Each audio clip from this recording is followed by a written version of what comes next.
बिस्मिल्लाहिर्रहमानिर्रहीम। उर्दू जमात जहारम नज़्म नात। प्यारे बच्चों, आज हम नात के अल्फाज के जोड़ तोड़ की मशक करेंगे। जोड़ का मतलब है लफ्ज़ों को इकट्ठा लिखना या मिलाकर लिखना। तोड़ का मतलब है लफ्ज़ों को अलग अलग करना यानी तोड़ देना। ये जितने भी हरूफ हैं इनको जोड़कर ये अल्फाज बनते हैं।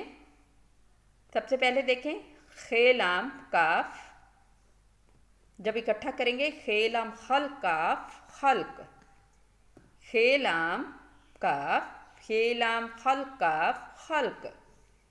बेगाफ रे छोटी ये, बेगाफ रे छोटी एड़ी बिगड़ी, बेगाफ बिग रे छोटी एड़ी बिगड़ी।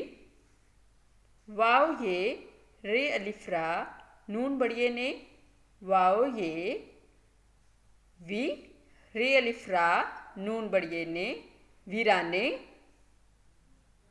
मीम है काफ अलिफ का नून बड़िए ने, मीम है मह काफ अलिफ का नून बड़िए ने महकाने।